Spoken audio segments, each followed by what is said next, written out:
Michael Jordan wore mids.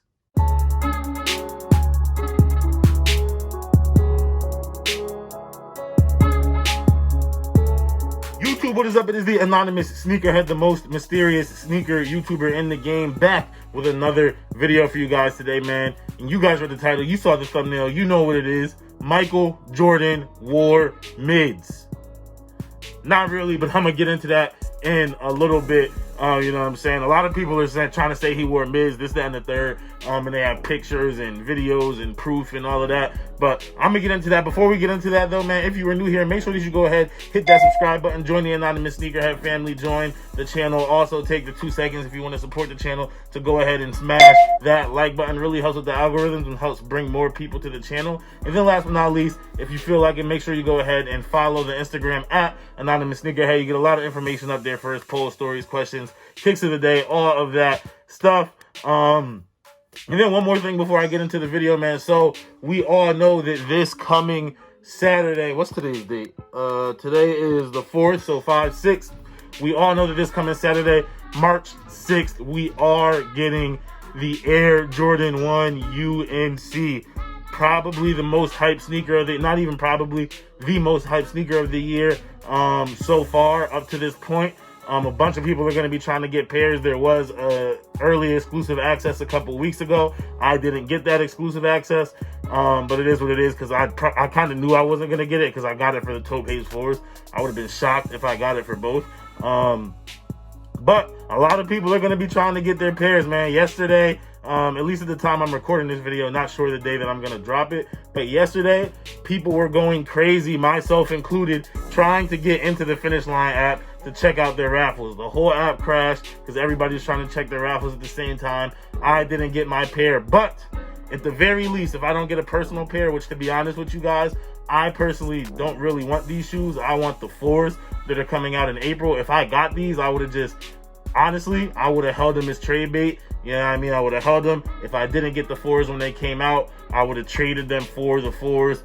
Or if I did get the 4s when they came out, I would have just straight up sold the UNC ones. But there's still a chance I could get them. I still got my Footsight, Footsight raffles and a couple other in-store raffles. And then obviously the last ditch effort that is the sneakers app. But at the very least, I will be able to hopefully review that shoe for you guys, because a friend of mine who has helped me out before on this channel actually did hit on Finish Line and get his pair. So he will be able to pick his pair up on release day, which is cool.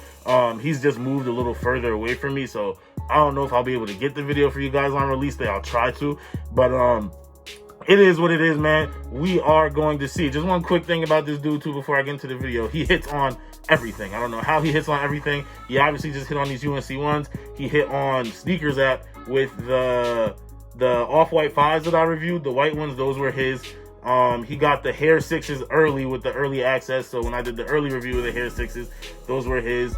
He put me on with, he got the Fire Red 5s for me from Champs, and he's a great friend because he only charged me retail. If it's a shoe that he doesn't want, he'll go after him for me, and I'll just pay him his money back. So I got the Fire Red 5s for retail. He's actually how I got my double up on the Jubilee 11s. He got the Royal Toe 1s, which is the shoe that I reviewed on this channel. I never owned the Royal Toe runs. Dude is lucky. That's all I'm saying, man. He gets everything. I don't know if his internet connection is better. I don't know if his feng shui is better. Something about him is just better than everyone else because he seems to hit everything. Regardless, let's get into this video, man. Did Michael Jordan wear Jordan 1 mids? Now, the reason why I'm making this video is a friend of mine doesn't have his, once again, I talked about this earlier, I got a bunch of sneakerhead friends. I'm the only one with a sneaker YouTube channel. This guy doesn't have a sneaker YouTube channel, but he did send me this video right here. Sneakerheads, listen up, you need to hear this. There's 2 pairs of Jordan 1s here. One is a player's edition worn by Michael Jordan, one is a retail release. One's a high top, one's a mid top. Guess which one is which?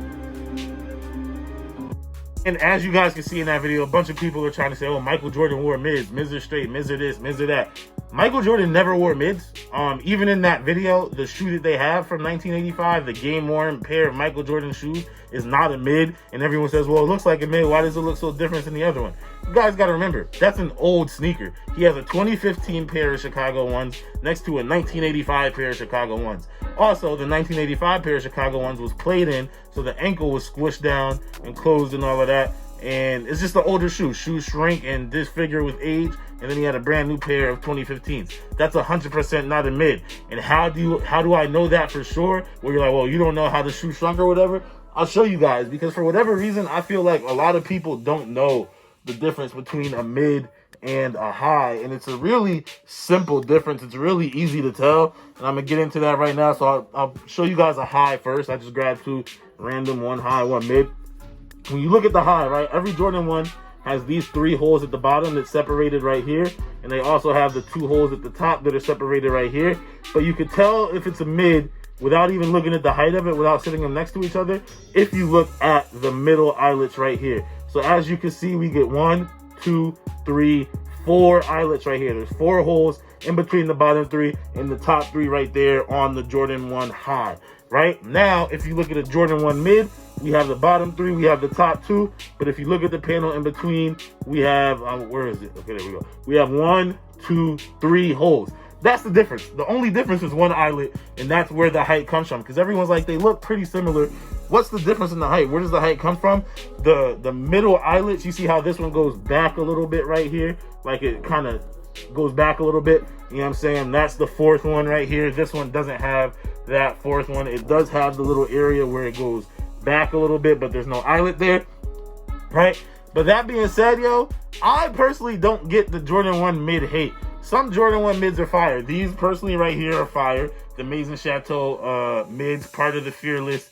I don't want to call it a pack because they didn't come out together, but I guess part of the Fearless collection that came out last year, bro. Some of the best Jordan 1s that released in not 2020. Was it 2020?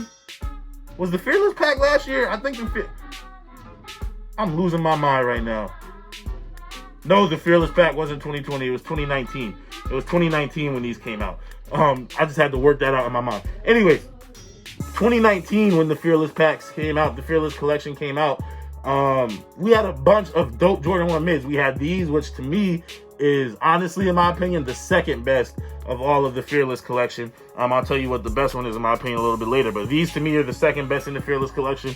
We had the Clot mids, we had the Blue the Grape mids, we had, and then to me the best one, the sneaker of the year for 2019 in my opinion, and I don't think anyone gives it the credit of being the sneaker of the year for 2 reasons. 1, it's a Jordan 1 mid, and 2, because it's a women's colorway, and that is the Air Jordan 1 mid Melody Asani. I still think that is the best sneaker to have released in 2019. Now, once again, you know what I'm saying, it's a mid, it's a women's shoe. People don't want to give it that credit, but yo, that Melody Asani 1 mid is fire. Now, back to the question of did Michael Jordan wear Jordan 1 mids on the court?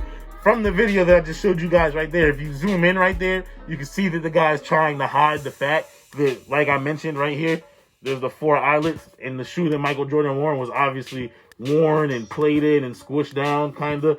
And you can tell that, like, that 4th eyelet right there, I'll zoom in on it. That 4th eyelet right there is hidden in the video. Not hidden, but you can tell he's trying to hide it. So it looks like a mid, but it's if you just take the 2 seconds to look at it, it's obviously there. The 4th eyelet is there. You know what I'm saying? So just from a sneaker historian standpoint, no, Michael Jordan did not wear mids. But from a sneakerhead and a sneaker collector and an appreciator of sneakers, there is nothing wrong with Jordan 1 mids, in my personal opinion. I know a lot of other real sneakerheads will say that. You get a lot of, I don't even want to say young sneakerheads or new sneakerheads, because I'm technically a young sneakerhead. You know what I'm saying? I'm 23 years old. I fall into the category of younger sneakerheads, but I want to say new age sneakerheads, because there's also a lot of sneakerheads my age that feel the same way that I do, but there's also sneakerheads that are my age that are like new age sneakerheads that are all about the hype and the off-white and the collabs and the Fragment and the Supreme and all of that stuff. There's 2 different sets of sneakerheads right there. I personally don't have a problem with the mids though, man. I like them. Some mids are dope, some highs are dope. Not all highs are dope. You heard me. I'm not a big Jordan 1 guy, period. I like shoes that I think look good. I don't care about the Jordan 1 hype. To me, the Volt Gold Jordan 1's one of the ugliest shoes that released this year, and I'll stand by that. But it has the Jordan 1 aura to it, so everyone loves it and wants to go crazy for it. I think the shoe sucks. One of the worst shoes to release this year. The only reason why I got any hype at all is because it was the first Jordan 1 release of the year, which Nike did on purpose. If they were to release that shoe in May, nobody would care about it. I'm not going to say it was sick because it's a Jordan 1, but nobody would care about it. That shoe released in like May or August or some random month instead of the first Jordan 1 release of the year. Was it the first Jordan release? I don't know if there was even another Jordan silhouette released before that. Maybe the Chinese New Year's 5 lows maybe came out before that. I'm not sure. But all I'm saying is, man, I like to look at things objectively. You know what I'm saying? Jordan 1s aren't in my top 5 Jordan silhouettes, so it is what it is. But as far as mids and highs are concerned, to me, rock a mid if you want to rock a mid, bro. I don't care. The only thing I guess some people are like, they'll try to like pull off a mid as a high or as an OG and say, oh no, this isn't a mid, it's a high, when like it's obviously a mid, bro. You got 3 holes here in the 4th hole. The height is different, right? It's obviously a mid. It is what it is. But I don't even see why people do that. If it's a mid, rock a mid. I'll never tell anybody that those are highs. Those are mids. I got the gold mids right there, you know what I'm saying? I don't really have that many Jordan 1s because I'm not a big Jordan 1 guy, to be honest with you, like I said, but it is what it is. I don't care if it's a mid. I don't care if it's a high. If it looks good, if the shoe looks good, if it's a good colorway, rock that shit. You know what I'm saying? But that's pretty much all I got for y'all, man. No, Michael Jordan did not wear mids. It was a little bit of a clickbaity title. I just really wanted to talk about where I stand on the Jordan 1 mid, Jordan 1 high debate. I guess I'll throw this in at the end too. No one's probably watching at this point, but I guess I'll throw this in at the end, and that is that Jordan 1 lows, honestly, they're dope, but for me, I never owned a pair of Jordan 1 lows. I don't really see the point of owning a Jordan 1 low for me. Just for me, because I love Air Force 1 lows. So if I'm going to spend the money on a shoe that looks remotely similar to that, I would just get the Air Force 1 low or even a Dunk low. But that's just me. You know what I'm saying? I personally am not. The only Jordan 1 low that I almost bought was the Gym Reds that came out last year, but it is what it is, man. I am the Anonymous Sneakerhead. If you are new here, make sure that you go ahead and hit that subscribe button. Join the Anonymous Sneakerhead family. Join the channel. Also, take the time to support by going ahead and smashing that like button. Helps with the algorithms, helps more people see the videos. And then last but not least, take the time to follow the Instagram at Anonymous Sneakerhead. You get a lot of information up there first. But that's it for this one, you guys. I am the most mysterious sneaker YouTuber in the game. And as always, it's all about the sneakers.